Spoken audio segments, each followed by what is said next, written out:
और सावन के इस पहले सोमवार को मैं देशवासियों को बहुत बहुत शुभकामनाएं देता हूं। आज संसद का मानसून सत्र का भी आरंभ हो रहा है। देश बहुत बारीकी से देख रहा है कि संसद का यह सत्र सकारात्मक हो, सृजनात्मक हो और देशवासियों के सपनों को सिद्ध करने के लिए एक मजबूत नींव रखने वाला हो। साथियों, भारत के लोकतंत्र की जो गौरव यात्रा है, उसमें ये एक महत्वपूर्ण पड़ाव के रूप में मैं देख रहा हूं। व्यक्तिगत रूप से मुझे भी, हमारे सभी साथियों को भी ये अत्यंत गर्व का विषय है कि करीब 60 साल के बाद कोई सरकार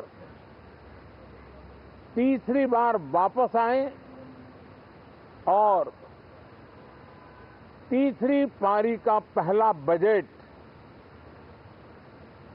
रखने का सौभाग्य प्राप्त हो।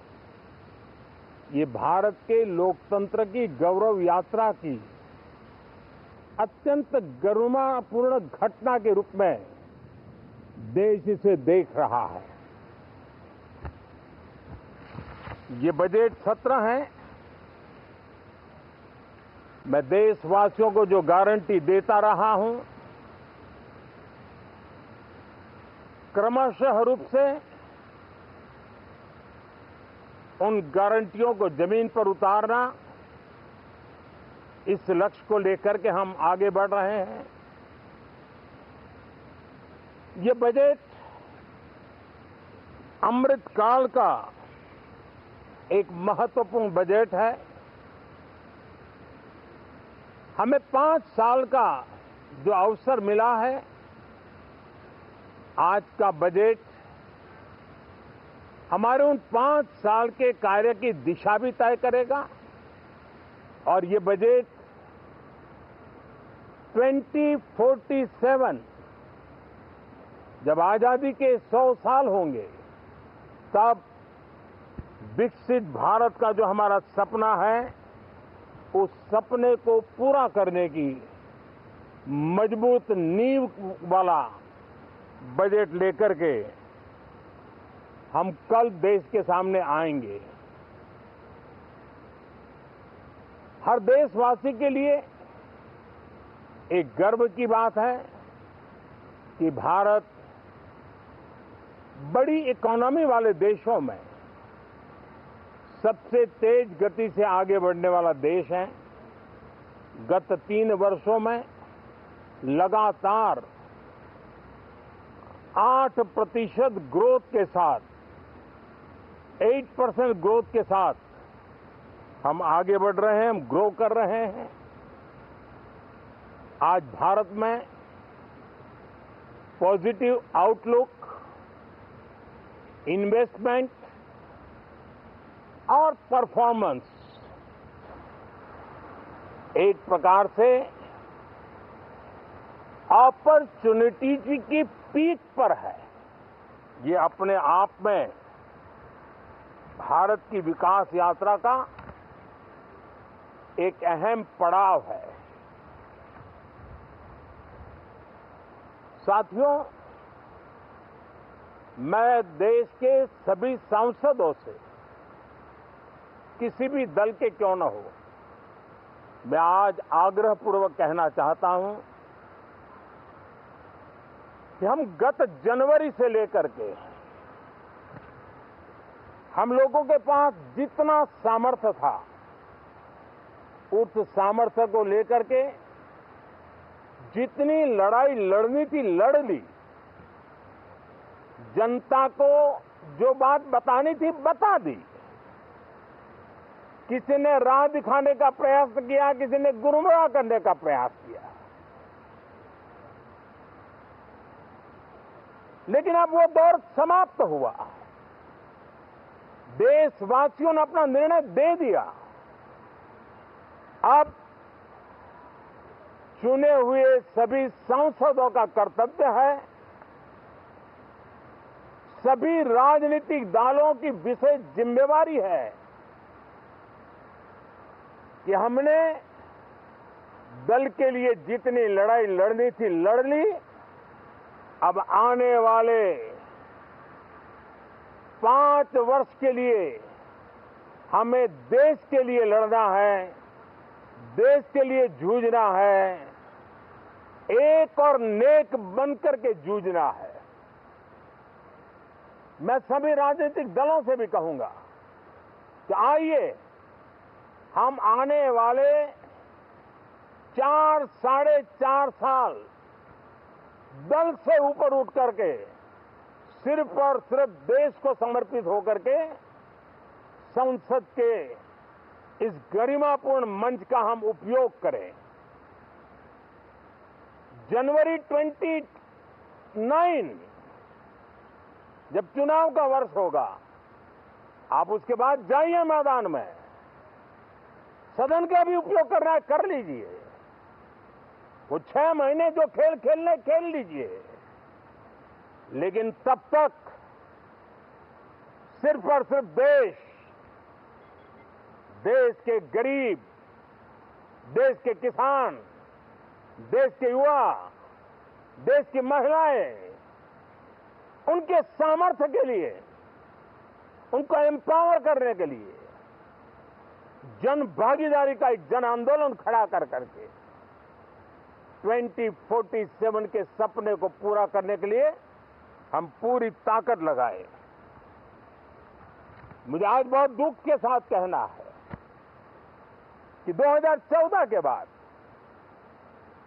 कोई सांसद 5 साल के लिए आए, कुछ सांसदों को 10 साल के लिए मौका मिला, लेकिन बहुत से सांसद ऐसे थे जिनको अपने क्षेत्र की बात करने का अवसर नहीं मिला, अपने विचारों से संसद को समृद्ध करने का अवसर नहीं मिला, क्योंकि कुछ दलों की नकारात्मक राजनीति ने देश के संसद के महत्वपूर्ण समय को एक प्रकार से अपनी राजनीतिक विफलताओं को ढांकने के लिए दुरुपयोग किया है। मैं सभी दलों से आग्रहपूर्वक कहता हूं कि कम से कम जो पहली बार सदन में आए हैं, ऐसे बहुत बड़ी संख्या में हमारे माननीय सांसद हैं और सभी दल में है, उनको अवसर दीजिए, चर्चा में उनके विचारों को प्रकट करने का मौका दीजिए, ज्यादा से ज्यादा लोगों को आगे आने का अवसर दीजिए। और आपने देखा होगा कि पार्लियामेंट के नए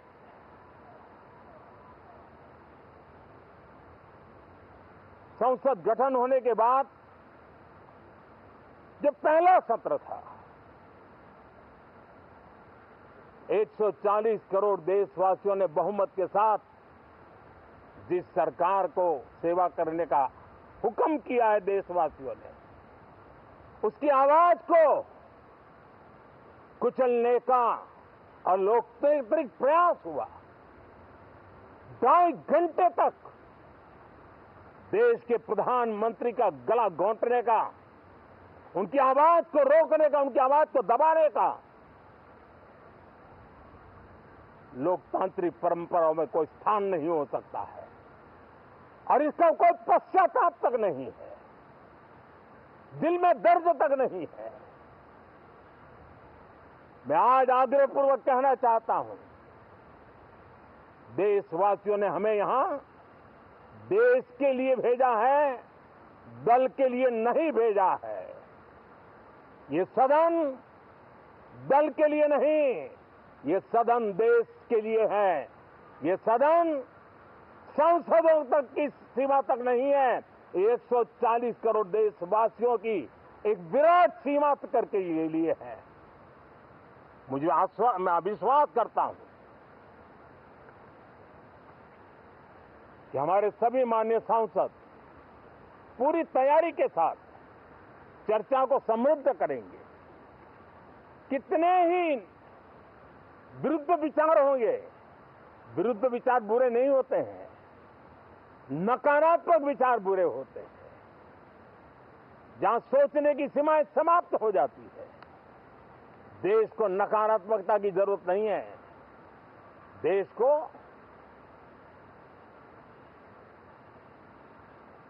एक विचारधारा, प्रगति की विचारधारा, विकास की विचारधारा, देश को नई ऊंचाइयों पर ले जाने वाली विचारधारा से हमें आगे बढ़ाना होगा। मैं पूरा ही आशा करता हूं कि हम लोकतंत्र के इस मंदिर का भारत के सामान्य मानवीय की आशा आकांक्षाओं को पूर्ण करने के लिए सकारात्मक रूप से उपयोग करेंगे। बहुत बहुत धन्यवाद साथियों।